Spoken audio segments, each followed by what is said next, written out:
Hey everyone, welcome to a new video. Let's take a look at some new malicious compliance stories. The first story is called I Said No. I had my own company where I had an excellent staff of 18 people. We did service maintenance on specific types of heavy machines to several locations. We were contracted by the company that makes them. This was part of their pitch when selling the items, that they had free, unlimited amount of repairs and service calls for the lifetime of the machine. I had previous experience in this field and I actually helped them to get into some very well-known companies. As a consultant, I helped install them. After installation, they wanted me to temporarily service them until they could find staff. So I gave them a rate card and they paid it. It was not cheap and it's a very specialized field that I spent way too long going to school and giving up my life to gain work experience in. Also, anyone in this service maintenance field gets paid very well too. All my workers were overpaid and not one person could for the entire 6 years. Their business got to be so big that I had to hire people and I had this temporary position for just over 6 years. About the last year and a half, my team took out some of the machines from the smaller companies as the companies never really used them as they broke down often and they were a huge burden. Because they were on a lease, the manufacturer got them back. We all started to somewhat talk about what was happening. We discovered that machines made in the last few years were cheaply made. They were using a lot of out-of-country internal guards to keep things cheap and more money for them. They didn't run the same, the fixes were not helping. We went back to the manufacturer and kept telling them what we were finding on site. They didn't believe us, so we told them to come out. But they would not do that. We told them that our time was taking twice as long to repair. Still, they didn't believe us and told us that it was inaccurate reporting and we were gouging them. As a result, they lost every small business owner and the larger ones were not far behind. So the manufacturer told me that when our contract was up, we were going to be done. That was fine for me. I was working too much, both on-site and as a boss, and I was exhausted. The day comes to hand and we transfer all the parts and extra equipment. We were all really kind and helping out with moving everything to their trucks. We were all very jovial and generally happy that the manufacturer was going to take the service repair and maintenance in-house. Because we felt for the last year they were not hearing us. Frankly, I think we all were done at the point. Of course, the owners were a bunch of jerks and barely got their fancy long-sleeve button-up shirts dirty. I should point out that the manufacturer was just 3 owners that never could agree. They were insistent that the machines better be in the exact state as when they arrived. So we did. We went to each site a week prior and removed all the small repairs that held things together. Things like duct taping a small hole in the back that when light hits it, it shows an error.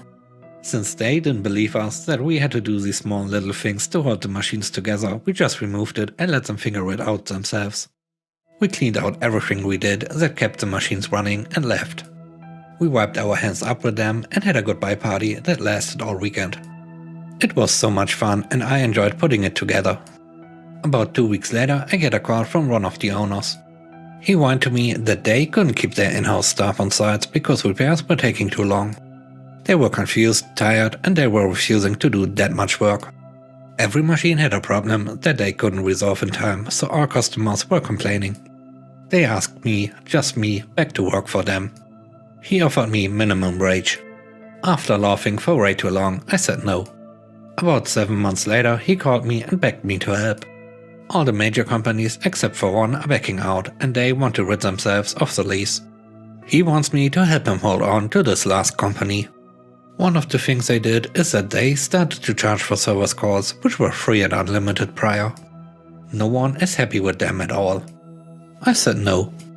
The next story is called Tech Support Compliance. I've been working for a non-IT service provider within critical infrastructure for some years now. My job can be characterized as 90% boredom, 9% routine maintenance and 1% hell when something goes seriously wrong.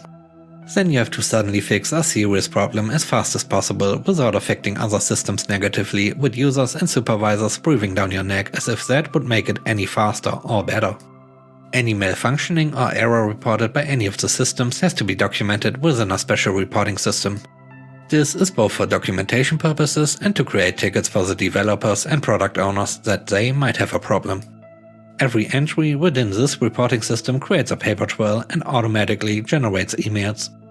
One of our systems was originally built by a huge defense contractor. It tends to generate error reports as do most software products. But for some of those software errors, the logging level apparently has been set to a ridiculous level. Therefore, we get messages stating that the number of mouse button click events for a certain machine does not correspond properly to the number of mouse button release events, and so on. Those messages tend to basically flood our monitoring system to the tune of hundreds per hour. It's always been that way. In the beginning, we reported those messages as erroneous error reports, but were basically told to go away. The system works as designed and intended for the users. And we tech monkeys should be able to handle the odd superfluous messages once in a while. As long as it's neither relevant for safety or system capacity, priority for such things is set to 255. 0 means immediately, anything higher than 10 means maybe by the year 3000. So this was the unhappy state of affairs. Last year's audit brought a finding that we, my colleagues and I, were not documenting errors the way we were supposed to. Really? My boss, nice guy by the way, had to tell us to get our act together or else. So we started our malicious compliance. From the beginning of the next shift, error documentation became our, especially my, first priority. So unless something went seriously wrong, we'd spend all the shift writing error reports, politely declining any user's request for support. With a wink, they knew what we were doing and wholeheartedly supported us.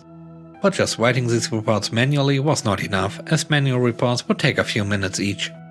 So using the interface provided and a nifty little shell script, we are tech support after all, we soon automated the error report generation.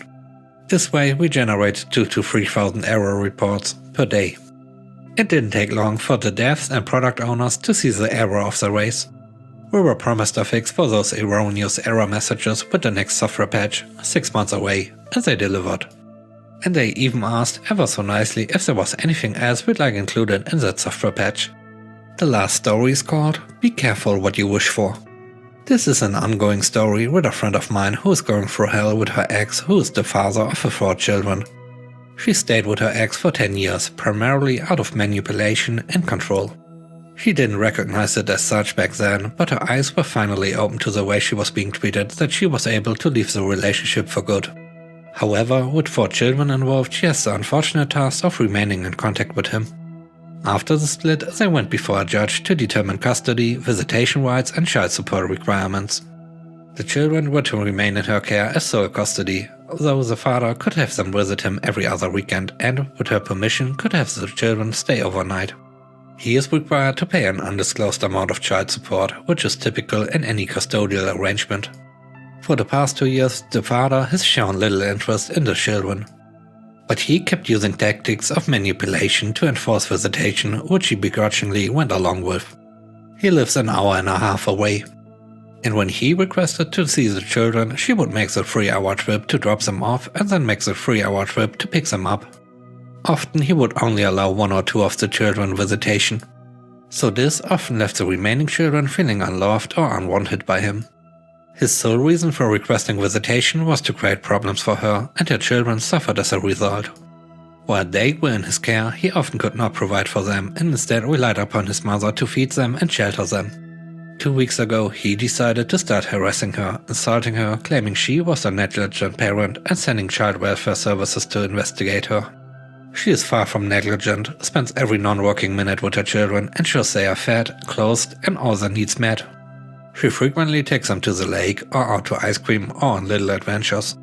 There is not one moment in the day her attention is not focused on them except when she is working her job. This all started because a 5-year-old had a stain on his t-shirt, utterly ridiculous. Now for the malicious compliance. Many times he has called her phone. She ignores the phone calls because she does not want to give him a chance to verbally assault her on the phone. He never leaves any messages, however, and twice showed up unannounced and demanded visitation with the kids. She obliged just to get him out of her yard and to stop the current harassment. However, after the last interaction, he made one mistake. He threatened to take her to court for not complying with the court order. He claimed that his ignored phone calls meant non-compliance with visitation rights, despite the fact he never left a voicemail explaining why he called. So, her response? You want me to follow the court order as it is written? Sure. She wrote out a calendar of visitation dates and sent him a copy. The dates were 2 weeks apart as specified in the court order. He was granted visitation from 10 AM until 5 PM every other Sunday, no overnight stays. She demanded that he pay his child support as court ordered, and she would seek legal counsel should he fail to pay his obligation. But the best part of this compliance? The court order stated a pickup and drop-off location. For 2 years she drove 3 hours round trip to drop them off and 3 hours round trip to pick them up. However, the court order says pick-up and drop-off are at a location 15 minutes from her house. He is required to take all 4 children with him, can be no more than 15 minutes late with pick-up or drop-off, and now has to drive 2.5 hours round trip for visitation. Failure to adhere to his bi-weekly schedule can result in a loss of visitation. Failure to adhere to child support obligations can result in the loss of driver's license. He doesn't have a job currently. He also has to borrow a car with appropriate car seats in order to pick up his children. He must take all 4 children rather than pick 1 or 2 that he can accommodate. And yes, he is struggling to meet all the demands of the court order he claimed she was not following. And yes, she is currently seeking legal counsel to get him out of her life permanently. Be careful what you wish for. Thanks for watching. I hope you enjoyed the video. If you did, please leave a like, comment and subscribe. Have a great day. Bye bye.